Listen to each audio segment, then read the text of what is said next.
Format, వాళ్ళకు ఒక direction ఇవ్వాలి. ఇప్పటి వరకు మనం ఎప్పుడు పెద్దగా క్లెయిమ్ చేసుకోలేదు కాబట్టి అధికారులు ఆ ఫార్మేట్లో పనిచేసే విధానాన్ని మర్చిపోయింది. ఇప్పుడు ఖచ్చితంగా మనం ఆ ఫార్మేట్లో నష్టాన్ని అంచనా వేసి కేంద్ర ప్రభుత్వానికి పంపించాల్సిన అవసరం ఉన్నది కాబట్టి మీరు అధికారులందరితో ఆల్మోస్ట్ 16 జిల్లాలలో ఇక్కడ 7 జిల్లా కలెక్టర్లు మాత్రమే ఉన్నారు కానీ 12 జిల్లాల్లో సివియర్ డ్యామేజ్ ఉన్నది. నాగర్ కర్నూలు అటువైపు ఎంత మహబూబ్నగర్ జిల్లాలో కానీ కృష్ణా గోదావరి నదుల మీద రెండింటి దగ్గర ఉంది. నా సూచన ఇన్ఛార్జ్ మంత్రులకు కూడా ఆయా జిల్లాలలో మీరు సమీక్ష చేసుకొని లోకల్ ఎలక్షన్ రిప్రజెంటేటివ్స్తో ఒక మీటింగ్ ఏర్పాటు చేసుకొని ఆ కలెక్టర్లను కూడా నివేదికలు తయారు చేయమని చెప్పి దాన్ని ఓవరాల్గా రెవెన్యూ మినిస్టర్ గారు disaster management comes under revenue మీరు అందరు మంత్రులతోని సంబంధిత అధికారులతోని మీరు తక్షణమే సమీక్ష చేసుకొని నివేదికలు సిద్ధం చేయండి.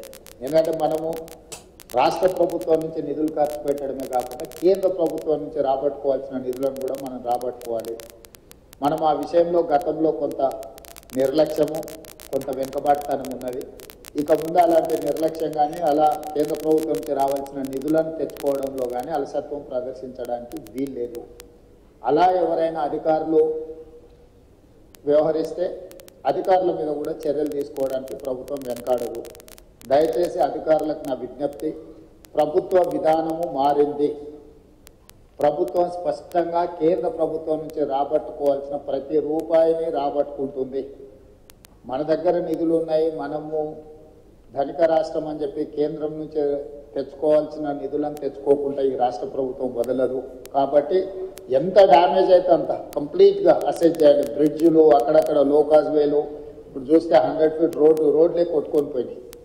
సో మీరు టెంపరీ రిలీఫ్ల కోసమే లేకపోతే టెంపరీ రెస్టరేషన్ కోసం మీరు అసెస్మెంట్ చేయకండి, మీరు పర్మనెంట్ సొల్యూషన్ కూడా ఇందులో మీరు నివేదికలు సిద్ధం చేయండి. ఎంతైతే అంత తీసుకొచ్చుకొని మిగతాది ఏదైనా ఉంటే ప్లస్ ఇప్పుడు మనకు ప్రధానంగా వరంగల్లో చూసిందంతా మీరు ఏవైతే నాలాలు ఏవైతే చెరువులు పాతకాలంలో కాలువలు ఇప్పుడు నాలాలు అంటున్నామో వాటిని సరైన విధంగా చేయకపోవడం వల్ల ఎక్కువ వర్షం వచ్చి ఇదంతా డ్యామేజ్ జరిగింది. వాటిని ఒక అసెస్మెంట్లోకి రండి. ఎన్ని క్యూసెక్స్ వాటర్ పోతుంది, ఎంత కావాలి, ఎక్కడైనా ఏమైనా ఎంక్రోచ్మెంట్ ఉందా, మీకున్న వరంగల్ చుట్టూతో ఉన్న చెరువులన్నిటిని కూడా ఇది చేసుకొని ఇంటేక్ అవుట్ఫ్లోలు ఇన్ఫ్లోలు అని కూడా క్యాలిక్యులేట్ చేసుకొని ఎంత వస్తుంది ఏమవుతుంది అనేది కూడా మీకు ఒక అసెస్మెంట్ ఉండాలి. అసెస్మెంట్ ఉండాలంటే ఇరిగేషన్ డిపార్ట్మెంట్ని కూడా మీరు ఖచ్చితంగా వాళ్ళని మీ పరిగణలోకి తీసుకోవాలి. వితౌట్ ఇరిగేషన్ డిపార్ట్మెంట్ మీరు లోకల్ డిపార్ట్మెంట్స్ రోడ్లు రిస్టోర్ చేసి మున్సిపల్ వాళ్ళు మీ ఏరియాలు చేసినా మళ్ళీ వర్షం వచ్చినప్పుడు వరద వచ్చినప్పుడు సేమ్ సమస్య అవుతాయి, సేమ్ కొట్టుకొని పోవడానికి అవకాశం ఉంది. కాబట్టి దయచేసి అట్లాంటి వాటికి అవకాశం ఇవ్వకండి. ఖచ్చితంగా అధికారులు కోఆర్డినేషన్ ఉండాల్సిందే. కలెక్టర్లు మొదట అధికారుల ఈ శాఖల మధ్యలో ఆర్ఎండ్బి, పంచాయతీరాజ్, ఇరిగేషన్, సివిల్ సప్లైస్ అయితే ఈ ఎంఏయుడి వీటి మధ్యలో కంప్లీట్గా మీకు ఒక కోఆర్డినేషన్ పెట్టుకొని పర్మనెంట్గా కలెక్టర్స్ రివ్యూలు చేయాలి. ఒక శాఖకు ఇంకొక శాఖకు మధ్యలో సమన్వయం లేకపోవడం వల్ల కూడా మనకు సమస్యలు ఎక్కువ అవుతున్నాయి. ఒక శాఖ పనులు చేసిపోయిన తర్వాత ఇంకొక శాఖ చేయడం వల్ల కూడా నష్టం జరుగుతుంది. ఎవరు ముందు చేయాలి, ఎవరు తర్వాత చేయాలి అనే దాన్ని కూడా మీకు ప్రణాళిక ఉండాలి. అదేవిధంగా ముఖ్యంగా ఈ చెరువుల నుంచి ఇన్ఫ్లోలు అవుట్ఫ్లోలు క్యాలిక్యులేట్ చేసుకోవాలి. అదేవిధంగా సిటీలో ఎక్కడైతే ఎంక్రోచ్మెంట్స్ ఉన్నాయో, ఎక్కడైతే నాలాలు ఉన్నాయో చెరువులకు వెళ్ళడానికి వాటిని ఎక్కడైతే బాటిల్ నెక్స్ కబ్జాలకు లోనైనో ఖచ్చితంగా కబ్జాలను తొలగించాల్సిందే. ఎంత వారున్నా ఎవరున్నా ఆ విషయంలో కఠినంగా వ్యవహరించాల్సిందే. కబ్జాలు పెట్టేటోళ్ళు 10 మంది ఉంటే ఈ 10 మంది వల్ల 10,000 ఇళ్ళు కాలనీలలో నీట మునుగుతున్నాయి. వాళ్ళు జీవితకాలం కష్టపడి సంపాదించిందంతా టీవీలు, ఫ్రిడ్జులు, మంచాలు, పిల్లల చదువులు, పిల్లల సర్టిఫికెట్లు, వాళ్ళ సంపద మొత్తం నీళ్ళలో మునుగుతుంది. మనం ఏమి ఇచ్చినా కూడా వాళ్ళకి అంత సహాయం చేయలేము. కాబట్టి దయచేసి ఈ విషయంలో అధికారులు స్పష్టతతో కూడుకున్న నిర్ణయాలు తీసుకొని ముందుకు వెళ్లాల్సిందే. ఇప్పుడు వరదలు తగ్గినాయి కాబట్టి ఇమ్మీడియట్గా పారిశుద్ధ్య కార్యక్రమాలు పనులను ఇమ్మీడియట్గా టేకప్ చేయండి. మొత్తం ఎక్కడెక్కడైతే చెత్త పేరుకుపోయిందో చెత్త క్లీన్ చేయడంతో పాటు శానిటేషన్ పనులను కూడా మీరు తక్షణమే అడ్రస్ చేయాలి. మెడికల్ అండ్ హెల్త్ వాళ్ళు కానీ మిగతా డిపార్ట్మెంట్లు అందరూ కూడా కోఆర్డినేషన్తో మీరు అందరు కలిసి ముందుకు వెళ్లాల్సిందే. వీటన్నిటి రిలేట్ ఏదైతే నివేదికలు ఉన్నాయో డిజాస్టర్ మేనేజ్మెంట్కి ఎప్పటికప్పుడు మీరు నివేదికలు పంపించండి. అదేవిధంగా గతంలోనే ప్రభుత్వం జీవోలు ఇచ్చింది. మనుషులు చచ్చిపోతే ఎవరు చచ్చిపోయినా 5 లక్షల రూపాయల నష్టపరిహారం ఇవ్వడానికి ప్రభుత్వం నిర్ణయం తీసుకున్నది. ఎక్కడెక్కడైతే హ్యూమన్ లాస్ ఉందో వాటన్నిటిని కూడా రికార్డ్ చేసి పోలీస్ అధికారులకు కూడా కమిషనర్స్ అండ్ పోలీస్ డిపార్ట్మెంట్ కూడా ఇన్స్ట్రక్షన్స్ ఇస్తున్నా అట్లా పోయిన వాళ్ళందరినీ ఇమ్మీడియట్గా ఎఫ్ఐఆర్ చేయండి. కొన్నిసార్లు ఆలస్యంగా వస్తారు, వాళ్ళు ఒకసారి ఫీల్డ్ వెరిఫికేషన్ చేసి ఎఫ్ఐఆర్లు కడితే రేపు దీంట్లో వాళ్ళకి నష్టపరిహారం ఇవ్వాలంటే కూడా ఇవన్నీ అవసరం. మీరు ప్రొసీజరల్ ల్యాప్సెస్ కూడా లేకుండా పోలీస్ అధికారులు కూడా వాళ్ళు ఎవరెవరు ఈ వరదలలో చనిపోయినరో తక్షణమే వాళ్ళ వివరాలన్నీ సేకరించి వెంబడే ఎఫ్ఐఆర్ కట్టి దానికి సంబంధించిన నివేదికలు ఇవ్వండి. అదేవిధంగా పశు సంపద, ముఖ్యంగా మేకలు కానీ పశువులు కానీ, మేకలు ఇవి చచ్చిపోతే 5,000, ఆవులు బర్రెలు ఈ పెద్దవి ఏవైనా చచ్చిపోతే మనం 50,000 రూపాయలు ఇస్తున్నాం అంతేనారు. సో 50,000 రూపాయలు ఇస్తున్నాం. వాటిని కూడా వెంబడే అంచనా వేసి ఏ ఒక్కరికి కూడా ఇబ్బంది జరగకుండా చూడండి. పంట నష్టం జరిగిన ప్రాంతాలలో చాలా వరకు పత్తి, వరి, చేతికొచ్చిన పంట నష్టము ఇవన్నీ కూడా జరిగినాయి కాబట్టి ఎకరాకు 10,000 రూపాయలు మనం రైతులకు పంట నష్టపరిహారం కూడా ఇవ్వాలనుకుంటున్నాం. తక్షణమే ఆ నీట మునిగిన పొలాలను ఇసుక మేటలు పేర్కొన్న దగ్గర మనకు ఎన్ఆర్ఈజిఎస్లో స్పెషల్ ప్యాకేజెస్ ఉన్నాయి. ఆ ఇసుక మొత్తం తొలగించడానికి ఎకరాకు 10,000 కాదు, ఎకరాకు 1,00,000 కూడా మనము ఎన్ఆర్ఈజిఎస్లో తీసుకోవచ్చు. కాబట్టి ఎన్ఆర్ఈజిఎస్కు సంబంధించిన పంచాయతీరాజ్ వాళ్ళు కూడా మీరు తక్షణమే దాని మీద దృష్టి పెట్టి అంచనాలు వేసి ఆ ఇసుక మేటలు పేర్కొన్న రైతులను ఆదుకోవడానికి కూడా దానికి కావాల్సిన అంచనాలు చేయండి. అదేవిధంగా ఇంట్లో మునిగిన వాళ్ళు, ఇంట్లో పోయిన వాళ్ళకు ప్రతి ఇంటికి మీరు అంచనా వేసి 15,000 రూపాయలు నష్టపరిహారం వాళ్ళకి ఇవ్వండి. అంటే ఇళ్ళకి నీళ్ళు వచ్చి వస్తువులు తడిచిపోయిన వాళ్ళకు వాళ్ళకి ఏమి ఇచ్చినా మనం సహాయం చేయలేం, కానీ కనీసం అట్లా పోయిన వాళ్ళకు ప్రతి ఇంటికి ఒక 15,000 రూపాయలు ఇవ్వడానికి అవసరమైన సహాయక చర్యలు చేపట్టండి. తర్వాత అత్యంత పేదలుండి, గుడిసెలుండి, లేకపోతే ఏదైనా కొట్టుకుపోయిన వాళ్ళు ఉంటే ఇందిరమ్మ ఇండ్లు ఇచ్చే అర్హత ఉంటే ఒక స్పెషల్ దీని కింద అయినా మనం కాన్స్టిట్యున్సీ వైజ్ ఇచ్చే కోటా కాకుండా అవసరం అనుకుంటే ఏమైనా అదనపు కోటా అయినా కూడా ప్రభుత్వం ఇస్తుంది.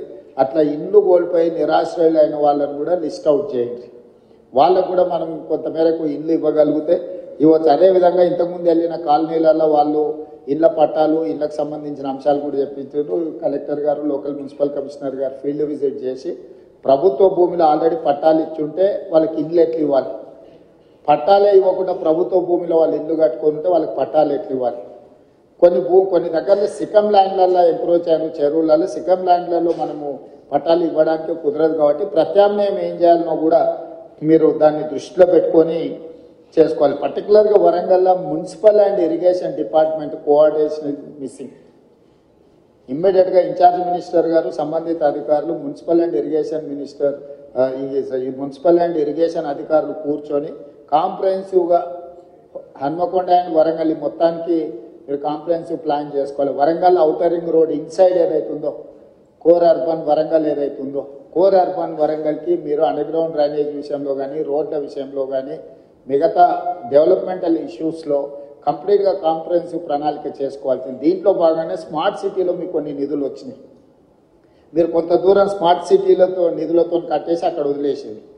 మీరు అట్లా వదలడం వల్ల ఇంకా పెద్ద సమస్యగా మారుతున్నారు. సో స్టేట్ గవర్నమెంట్ నుంచి అయినా ఏం కావాలనో శ్రీదేవి గారు మీరు ఆ స్మార్ట్ సిటీలో చేయంగా మిగిలిన పనులు ఏం చేయాలనో కూడా దానికి ఒక నివేదిక తయారు చేయండి. మనం అవసరమైతే ప్రత్యేకంగా బడ్జెట్ ఇచ్చి వరంగల్ మీద ప్రత్యేకంగా ఫోకస్ పెడదాం. పనులు మాత్రం వదిలేయడానికి వీలు లేదు. స్మార్ట్ సిటీలో తెచ్చుకోండి. బ్యాలెన్స్ వర్క్స్ ఏవైతున్నాయో ఖచ్చితంగా స్టేట్ గవర్నమెంట్ నుంచి మీరు ప్రపోజల్ చేయండి. Government is here to sanction all those ఏవైతే సమస్యలు ఉన్నాయో వాటికి సంబంధించి. అదేవిధంగా ఇప్పటివరకు ఆ స్మార్ట్ సిటీలో మీరు ఫండ్స్ క్లెయిమ్ చేసిందా చేయలేదు, ఎందుకంటే లాస్ట్ టైం ఎక్స్టెన్షన్ తీసుకొచ్చినాం 1 year వరంగల్ స్మార్ట్ సిటీ. ఇప్పుడు దానికి సంబంధించి కూడా మీరు ఏమేమి చేయాలనుకుంటున్నారో వాటన్నిటిని కూడా మీరు ఖచ్చితంగా ఎంబడే టేకప్ చేయాలి.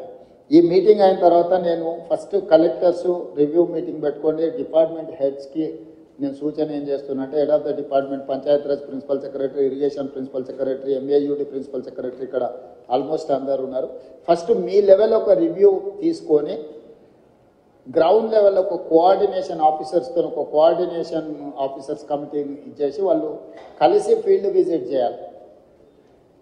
కలెక్టర్లను కూడా అందులో భాగం చేసి కలెక్టర్ల ద్వారా నివేదికలు తయారు చేస్తే మనం ఏం ఫండ్స్ ఇవ్వడానికి ఉంటుందో మనకు స్పష్టత వస్తుంది. మీరు ఒక నివేదిక తయారు చేసుకున్నాక ఏ జిల్లాకు ఆ జిల్లా, ఫర్ ఎగ్జాంపుల్ వరంగల్ జిల్లా, ఉమ్మడి వరంగల్ జిల్లా ఇన్ఛార్జ్ మంత్రి గారు ప్రజాప్రతినిధులు అధికారులతో ఇమ్మీడియట్గా రివ్యూ తీసుకొని ఆ నివేదికలు తయారు చేస్తే గవర్నమెంట్ ఆఫ్ ఇండియా నుంచి ఫండ్స్ ఎట్లా తెచ్చుకోవాలా, స్టేట్ గవర్నమెంట్ నుంచి ఏం ఫండ్స్ ఇవ్వాలనేది రెండింటి మీద కూడా మేము క్లారిటీ ఇచ్చి దానికి కావాల్సిన నిధులు మంజూరు చేసే కార్యక్రమం తీసుకుంటాం. ఇక ముందు ఈ క్లౌడ్ బస్ట్ అనేది పర్మనెంట్. మీరు ఏదో ఈ ఒక్కసారి వచ్చింది దీన్ని టెంపరీగా మీరు అడ్రస్ చేద్దామని అనుకుంటే మీ తప్పు. పోయిన సంవత్సరం వచ్చింది, ఈ సంవత్సరం వచ్చింది. మీకు కోవిడ్ తర్వాత క్లైమేట్ చేంజెస్ జరిగినాయి. ఇక రెగ్యులర్గా మనం ఈ ప్రాబ్లం ఫేస్ చేసేది ఉంటుంది కాబట్టి ఈ ఇష్యూస్ని పర్మనెంట్గా ఎట్లా అడ్రస్ చేయాలనో మీ దగ్గర ప్రణాళిక ఉండాలి. అంటే రిసోర్సెస్ అంటే ఫండ్స్ రిసోర్సెస్ ఎట్లా మనం చేసుకోవాలి, యాక్షన్ ప్లాన్ ఎట్లా చేసుకోవాలి, మీ దగ్గర అందరి దగ్గర కూడా నివేదికలు పెట్టుకొని చేసుకోవాల్సిన అవసరం ఉంది. దీని మీద ప్రత్యేకంగా దృష్టి పెట్టండి. ఎవరైనా అధికారులు ఉన్న నెక్స్ట్ 10-15 డేస్ అన్ని సెలవులు రద్దు చేయండి. క్షేత్రస్థాయిలో నివేదికలు తయారు చేయండి. ప్రభుత్వం వైపు నుంచి మీకు పూర్తిగా సహకారం ఉంటుంది. ప్రజాప్రతినిధులు ఇచ్చే నివేదికలను కూడా పరిగణలోకి తీసుకోండి. ఫీల్డ్లో మీరు క్షేత్రస్థాయి నివేదికలు తెప్పించుకొని తక్షణం దీని మీద చర్యలు తీసుకోవడానికి అవసరమైన ప్రణాళికలు చేస్తే నేను మళ్ళీ అన్ని జిల్లా కలెక్టర్లతో హైదరాబాద్ స్థాయిలో నేను మళ్ళీ రివ్యూ తీసుకుంటాను. అది next 1 week, after 1 week ask them to come with reports. టోటల్గా ఆయా జిల్లా నివేదికలు మీరు తెప్పించుకొని మీరు అంతా చేసిన తర్వాత నాకు ఒక రిపోర్ట్ పెట్టి దాని మీద గవర్నమెంట్ ఆఫ్ ఇండియా నుంచి ఒకవేళ ఏమన్నా వాళ్ళ కమిటీని ఎవరినైనా ఇన్వైట్ చేయాలన్నా లేకపోతే మనమే వెళ్ళి నివేదిక చేయాలన్నా ఏం చేయాలని దాని చేత రెవెన్యూ మంత్రి గారు మీరు పర్సనల్గా దీన్ని దృష్టిలో పెట్టుకొని చేయాల్సిందిగా కోరుకుంటున్నాను. ఆర్ఎన్బి పక్క నుంచి చెప్తుంది, ఆర్ఎన్బిలో చాలా రోడ్లు డ్యామేజ్ అయినాయని. ఆర్ఎన్బి అధికారులు వికాస్ ఆర్ఎన్బి నుంచి ఏముందో మీరు స్పెషల్గా ఒక ఆఫీసర్ని ఇచ్చేసి దీని మీద కంప్లీట్గా నివేదికలు తెప్పించండి. లోకల్ ఏ ఇష్యూస్ ఉన్నా కూడా ఒకసారి దీన్ని టోటల్గా నివేదికలు తెప్పించి పనులు పూర్తి చేయాల్సిందిగా కోరుకుంటూ, అధికారులు ఎవరు నిర్లక్ష్యం వహించినా ప్రభుత్వం దాన్ని సీరియస్గా పరిగణలోకి తీసుకుంటుంది. దయచేసి నిర్లక్ష్యం అనేది వదలండి, క్షేత్రస్థాయిలకు వెళ్ళండి. కలెక్టర్లు కూడా ఫీల్డ్ విజిట్లు చేయాల్సిందే. నేను కలెక్టర్లు చీఫ్ సెక్రటరీ గారు కూడా చెప్పిన మీ ఏసీఆర్లు రాసినప్పుడు మీ ఫీల్డ్ విజిట్స్ కూడా వన్ ఆఫ్ ద క్రైటీరియా. మీరు అనుకోవచ్చు ఫీల్డ్ విజిట్ చేయకపోతే ఎక్కువ అయితే ట్రాన్స్ఫర్ చేస్తారని. ట్రాన్స్ఫర్ చేయకుండా మీ వార్షిక నివేదికలలో కూడా మీరు ఎన్నిసార్లు ఫీల్డ్ విజిట్ చేసారు, ఎక్కడెక్కడికి వెళ్ళి ఎడ్యుకేషనల్ ఇన్స్టిట్యూట్స్ ఎన్ని చేసారు, డిజాస్టర్లో ఎన్ని అడ్రస్ చేసారు, అన్నిటిని కలిపి దాన్ని కూడా ఒక బెంచ్ మార్క్గా ప్రభుత్వం పరిగణిస్తుంది. దయచేసి ఈ అంశాలను అన్నిటిని కూడా దృష్టిలో పెట్టుకొని ఇప్పటివరకు బాగా పనిచేసిన అధికారులను అభినందిస్తూ, బాగా పనిచేయాల్సిన అధికారులకు సూచనలు చేస్తూ భవిష్యత్ కార్యాచరణని సిద్ధం చేసుకోండి అని తెలియజేస్తూ మీ అందరి దగ్గర సెలవు తీసుకుంటున్నా. ధన్యవాదాలు.